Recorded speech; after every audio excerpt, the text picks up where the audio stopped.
Bismillahirrahmanirrahim. Assalamualaikum warahmatullahi wabarakatuh. Alhamdulillahirrabbilalamin. Assalatu wassalamu ala ashrafil anbiya'i wal mursalin wa ala alihi wa ashabihi ajma'in. Asyhadu an la ilaha illallah wa asyhadu anna muhammadan abduhu wa rasuluh la nabiyya ba'da. Baik, saudara sekalian, bertemu lagi kita pada kuliah Ulumul Hadis. Pada kesempatan kali ini kita akan membahas mengenai fungsi hadis, posisi hadis dalam proses pembentukan syariat. Baik, kita langsung saja saudara sekalian. Nah, sebelum kita lebih lanjut membahas fungsi hadis ini, ada dua permasalahan dulu yang harus kita dudukkan. Di sini ada pemegang hadis secara umum. Ya, secara umum hadis itu ada dua bagian, yaitu ada namanya hadis basyariyah dan ada namanya hadis tasyri'iyah, ya, hadis atau sunnah. Ya, di sini saudara sekalian, bahwa hadis atau sunnah basyariyah adalah sunnah atau hadis secara nabi manusia biasa. Ya, basyar artinya basyariyah ini artinya basyar. Basyar ini artinya manusia secara fisik. Ya. Jadi yang dibahas dalam hadis atau sunnah secara basyariyah adalah yang kita lihat dari Nabi itu adalah Nabi sebagai manusia biasa. Ya, maka kita harus dudukkan di sini saudara-saudari, karena ada orang nanti akan salah memahami. Mereka menyebutnya semuanya sunnah Rasul, sunnah Rasul dan sunnah Rasul. Nah, ya betul itu sunnah Rasul. Cuman yang harus kita ikuti, yang benar kita harus ikuti itu yang mana sebenarnya? Ya, ada di sini basyariyah dan ada yang tasyri'iyah. Nah, yang tasyri'iyah inilah sunnah atau hadis Nabi yang tasyri'iyah inilah yang patut dijadikan sumber hukum, yang pantas dijadikan sumber hukum, ya, yang sunnah tasyri'iyah atau hadis tasyri'iyah yang bisa dijadikan sumber hukum. Kita kembali lagi kepada sunnah atau hadis basyariyah. Di sini saya buat contohnya dua, contoh jenggot dan kekar. Kenapa di sini saya masukkan jenggot? Karena beberapa golongan orang membahas jenggot ini sunnah Rasul secara tekstual seperti itu. Perlu kita pahami dulu bahwa jenggot ini kamu mahasiswa sekalian, bahwa jenggot ini sebenarnya adalah basyariyah. Kenapa basyariyah? Ada beberapa orang yang tidak mempunyai jenggot. Nah, apakah orang yang tidak tumbuh jenggotnya itu harus membeli misalnya perangsang tumbuhnya jenggot atau bagaimana? Itu kan tidak mungkin. Berarti kalau bagi orang yang tidak tumbuh jenggot, berarti dia tidak mengikuti sunnah Rasul dong, seperti itu. Berarti dia rugi. Nah, karena jenggot ini sebenarnya masuk kepada sunnah basyariyah, sunnah kepada Nabi secara manusiawi, gitu, ya, sebagai seorang manusia secara fisik. Kemudian jenggot ini saudara sekalian, bahwa jenggot ini ada hadisnya, memang ada hadisnya seperti ini, bahwa hadis itu dari riwayat Bukhari, ya, mengatakan seperti ini, bahwa Nabi sallallahu alaihi wasallam mengatakan khaliful musyrikina wa wafirul liha wa ahfuz sawarib. Nah, seperti itu kata Rasulullah SAW. Kata Rasulullah SAW, khaliful musyrikin, selisihilah orang-orang musyrik. Maksudnya selisih orang-orang musyrik itu adalah kita harus berbeda dengan orang musyrik. Nah, dengan masalah jenggot ini, orang musyrik dia lebih suka berkumis, sedangkan kita orang Islam lebih suka, ya, lebih cenderung berjenggot. Makanya seperti itu. Dan ini juga ada hubungannya dengan masalah perperangan, saudara sekalian, bahwa untuk membedakan kita dalam berperang, ya, supaya kita mudah berperang, kita tidak ragu mana yang musuh, mana yang kawan, maka seperti ini.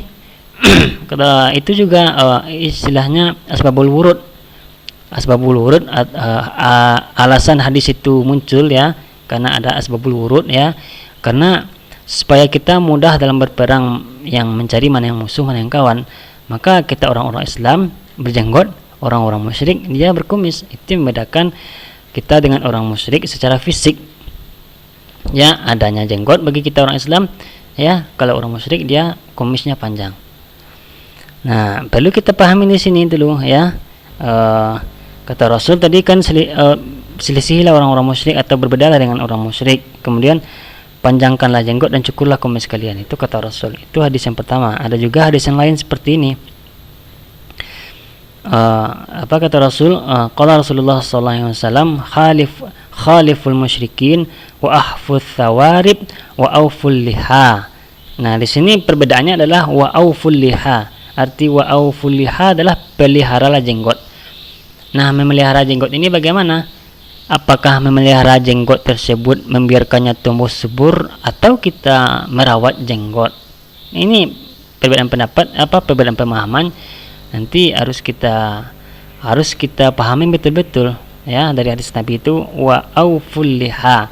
Apakah arti aufu itu wa auful liha itu memelihara jenggot atau memang memanjangkannya, tidak merawatnya seperti itu?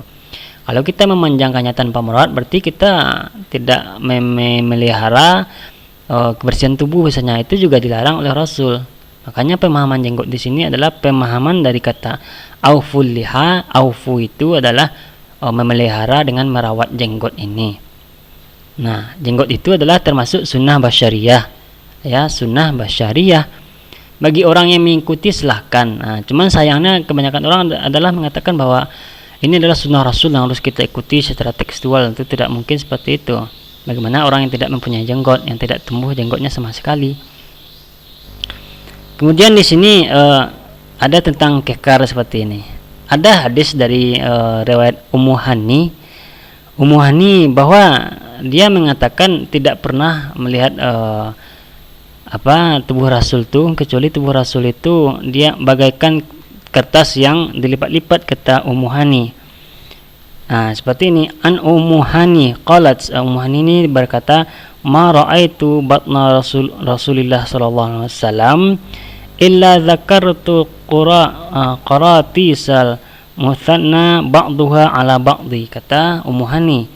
Artinya, saya tidak melihat bentuk perut Rasulullah kecuali saya ingat, kata Ummu Hani, bahwa perut Rasul itu al-muthanna ba'daha ala ba'di. Nah, artinya di sini kertas yang digulung yang dilipat-lipat. Artinya apa? Artinya bahwa Rasul itu six pack seperti itu kan. Artinya Rasul itu kekar.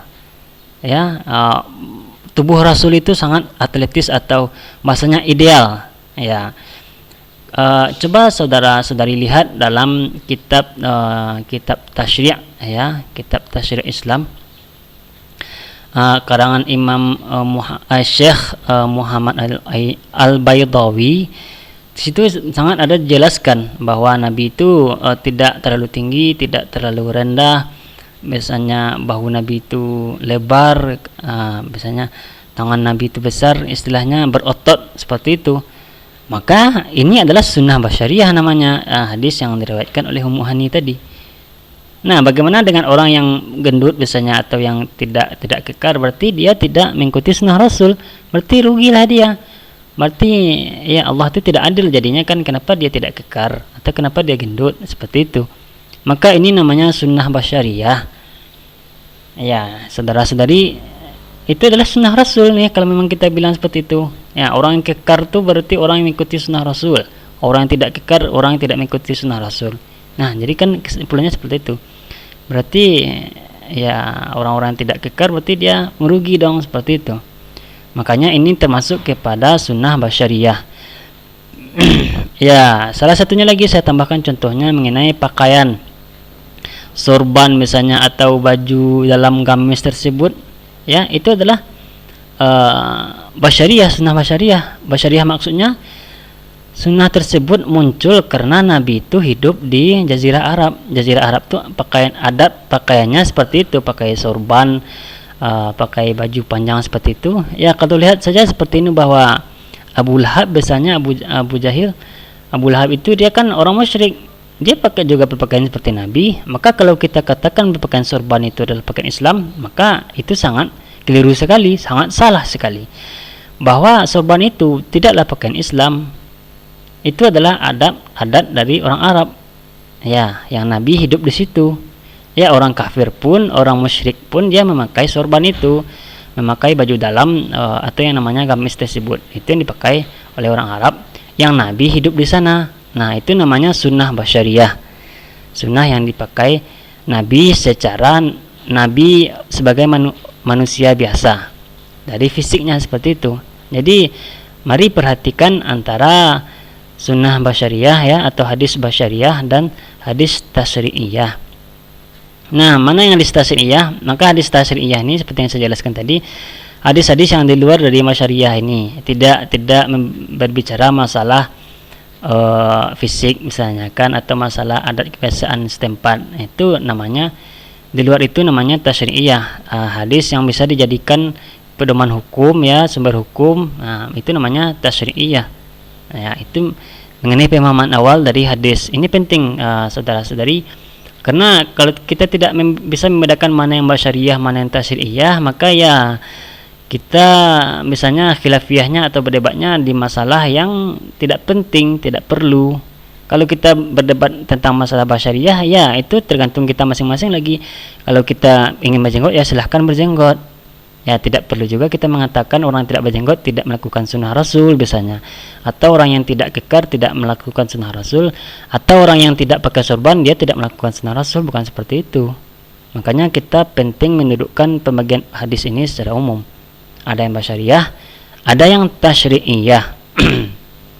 Baik saudara-saudari, ini saudara-saudari paham betul. Kalau tidak, khilafiyahnya akan sangat tidak berguna kalau masalah hal ini. Ya, boleh kita ikuti, boleh, cuman terkadang khilafiyahnya tidak pantas. Baik, kita lanjut. Nah, kita masuk sekarang mengenai fungsi hadis. Fungsi hadis terhadap Al-Quran itu seperti apa? Yang perlu kita ketahui bahwa hadis itu posisinya sebagai hukum utama yang kedua setelah Al-Quran. Ya, karena Al-Quran itu dia sangat global ya, sangat padat ya, membicarakan hal-hal pokok ya secara global, secara mutlak misalnya ya, maka harus ada hadis sebagai sumber hukum kedua yang menjelaskan Al-Quran. Maka fungsi hadis di sini ada namanya takrir ya, bayan takrir istilahnya, kemudian mentafsirkan Al-Quran, kemudian mentakhsis Al-Quran, kemudian mentaqyid Al-Quran dan menasah Al-Quran. Baik, kita jelaskan saudari sekalian. Takrir ini maksudnya mentakrir Al-Quran, bahwa ya di sini ada orang mengatakan bahwa fungsi hadis yang pertama itu adalah mentakrir. Dia mengatakan bahwa menetapkan Al-Quran atau memperkuat Al-Quran atau memperkokoh. Ini harus hati-hati saudara-saudari. Kalau kita artikan takrir ini sebagai memperkuat atau mentakid ya, dalam bahasa Arab mentakid, memperkuat, mengukuhkan Al-Quran, berarti Al-Quran ini tidak kokoh dong, berarti Al-Quran ini tidak kuat dong, seperti itu. Jadi arti yang pantas, arti yang lebih tepat dari takrir adalah konfirmasi kejelasan dari Al-Quran ya, apa yang sudah dijelaskan dalam Al-Quran ya, kemudian dikonfirmasi kejelasannya, bahwa ayat dalam Quran tersebut ya tidak perlu dijelaskan lagi. Maka di sini fungsi hadis sebagai bayan takrir. Contohnya dalam hal ini puasa, tentang puasa dalam Al-Quran Al-Baqarah ayat 185 dikatakan bahwa berpuasalah ketika melihat hilal. Dalam hadis dikonfirmasi kejelasan ayat ini bahwa ayat 185 tersebut tidak perlu dijelaskan lagi, tidak perlu ditafsirkan lagi, karena sudah jelas bahwa berpuasa itu kita wajib berpuasa ketika sudah melihat hilal. Maka hadis datang seperti itu kan, sumu li ru'yatihi waftur li ru'yatihi ya. Ya, berpuasalah kamu ketika melihat hilal dan hari rayalah kamu karena melihat hilal. Maksudnya hadis di situ posisinya sebagai takrir atau sebagai konfirmasi kejelasan dari ayat Al-Baqarah 185 itu tidak perlu ditafsirkan lagi. Ya, itu yang pertama, fungsi hadis, yaitu mentakrir Al-Quran, konfirmasi kejelasan dari Al-Quran. Kemudian yang kedua, fungsinya sebagai bayan tafsir.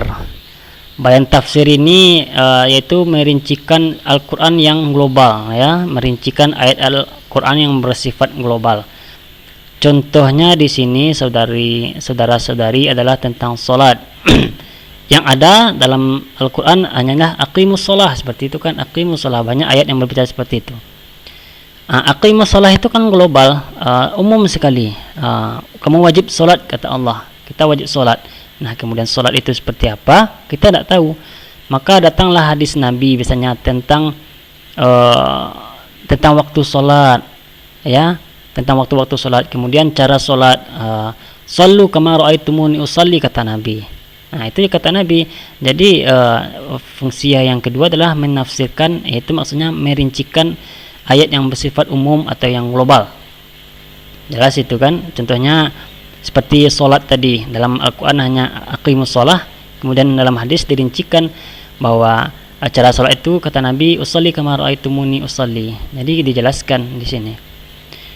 Kemudian fungsi yang ketiga mentakhsis. Ya, di sini fungsi hadis kitab Al-Quran mengkhususkan yang umum. Ayat-ayat yang bersifat umum dalam Al-Quran dikhususkan oleh hadis. Di dalam Al-Quran, contohnya di dalam Al-Quran ada ayat yang mengatakan tentang siapa saja yang diharam untuk menikah, ya. Siapa saja yang diharamkan kepada laki-laki untuk menikahi, ya, salah satunya ibu, saudara perempuan, kemudian anak perempuan dari saudara perempuan, seperti itu kan. Dan contohnya di sini adalah tentang yang haram itu, salah satunya adalah saudara sepersusuan atau ibu yang menyusui saudara, atau bahasanya roda'ah, ya. Yang diharamkan salah satunya adalah karena adanya roda'ah atau sepersusuan. Ya, kemudian datang hadis mentakhsiskan, ya, mengkhususkan bahwa mengharamkan nikah, ya, tidak haramnya nikah apabila susuan tersebut hanya satu kali tegukan atau dua kali tegukan, kata hadis Nabi, maka itu tidak apa-apa. Ya, contoh dari takhsis ini mengkhususkan ayat bersifat umum, bahwa salah satu contohnya adalah haramnya menikahi yang namanya radha'ah, sepersusuan, maka kata hadis, ya, ditakhsis bahwa tidak apa menikah apabila persusuannya itu hanya sekali tegukan atau dua kali tegukan. Nah, itu namanya contoh dari takhsis. Kemudian taqyid. Nah, taqyid ini fungsi hadis yang keempat, yaitu membatasi kemutlakan, ya, atau keabsolutan lah bahasa apanya, kemutlakan atau keabsolutan dari Al-Quran. Contohnya di sini contoh tentang potong tangan, ya, dari orang yang mencuri. Dalam Al-Quran, as-sariqu was-sariqatu faqta'u aydiyahuma.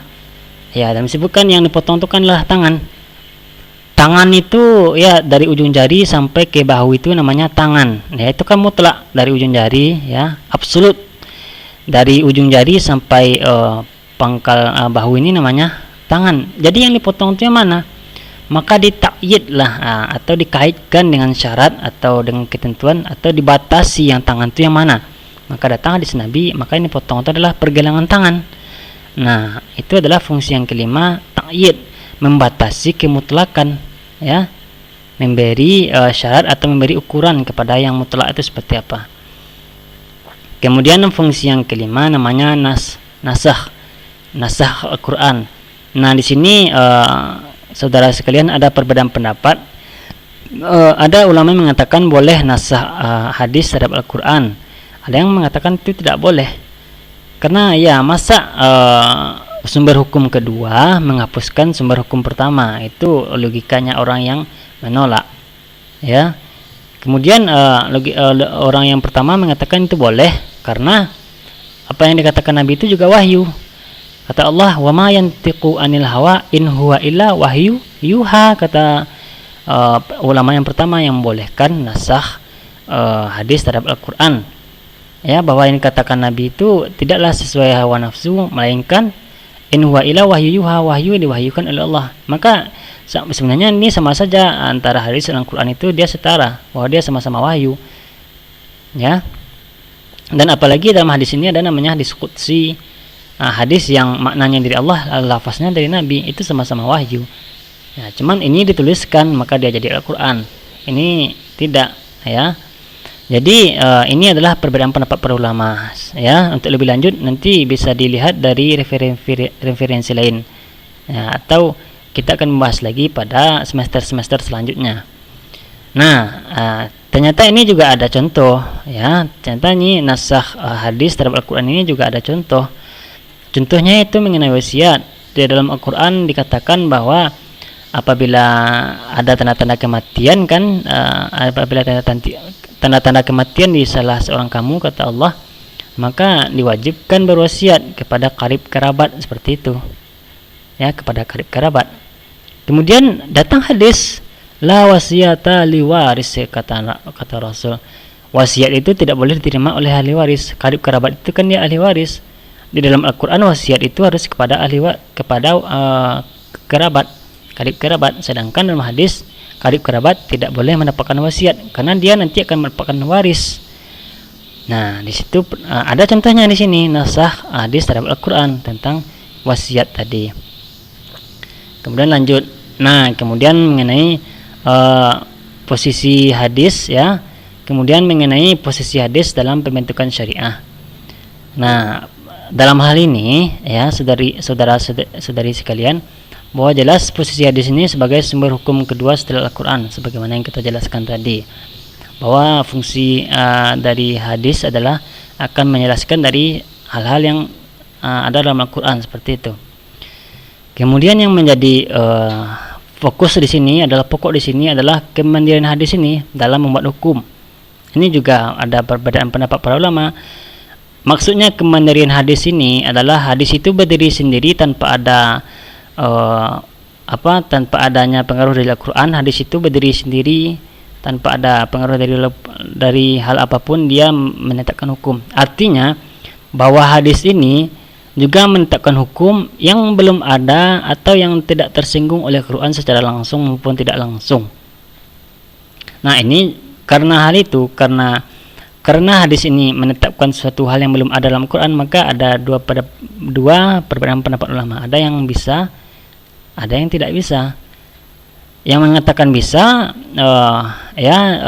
jumhur ulama mengatakan hadis ini bisa menetapkan hukum, ya, yang belum ada dalam Al-Quran. Ya, ini ada contohnya. Contohnya saja masalah zakat fitrah. Zakat fitrah itu tidak ada tersentuh ataupun secara langsung ataupun tidak langsung dalam Al-Quran, itu tidak ada. Maka itu adalah salah satu contoh hadis itu memang menetapkan hukum yang belum ada dalam Al-Quran. Ya, ternyata ada, yaitu tentang zakat fitrah tadi. Nah, ada ulama yang mengatakan tidak bisa di situ berdiri sendiri, ya. Di situ memang kerjanya, fungsinya hanya menjelaskan apa yang ada dalam Al-Quran. Ya, alasannya karena Al-Quran itu sudah lengkap. Kalau dikatakan bisa hadis tersebut menetapkan hukum yang tidak dalam Al-Quran, berarti Al-Quran itu tidak lengkap, tidak mungkin, kata mereka. Nah, maka mereka, orang yang kedua ini, tidak menerima bahwa hadis itu menetapkan hukum yang baru yang tidak ada dalam Al-Quran. Nah, ini perbedaan pendapat. Nah, jadi saudara-saudari sekalian, dan kemudian ada yang mengatakan bahwa hadis itu bisa dikatakan sebagai ijtihadnya Nabi Muhammad SAW. Ya, ada yang mengatakan seperti itu. Maka kemandirian hadis dalam membuat hukum itu, bagi orang yang mengatakan bisa, dia bisa berdiri sendiri hadis ini. Itu beberapa pendapat para ulama. Baik, saudara-saudari sekalian, itu tentang materi kita, materi tentang pengenalan kita terhadap fungsi hadis. Nah, jadi kita harus benar-benar paham tentang hadis ini seperti apa. Karena kalau kita tidak bisa mendudukkannya, ya, apalagi tentang basyariyah dan tasyri'iyah ini, maka khilafiyah kita itu tidak bermutu lah, seperti itu. Ya, kalau khilafiyah kita itu dalam tasyri'iyah itu boleh-boleh, sangat diperbolehkan. Tapi kalau mengenai basyariyah itu tergantung kepada diri kita masing-masing. Dan kuncinya kita tidak boleh menyalahkan orang lain yang tidak seperti ini. Baik, saudara-saudari, hanya itu materi kita pada kesempatan kali ini. Wabillahi taufik. Assalamualaikum warahmatullahi wabarakatuh.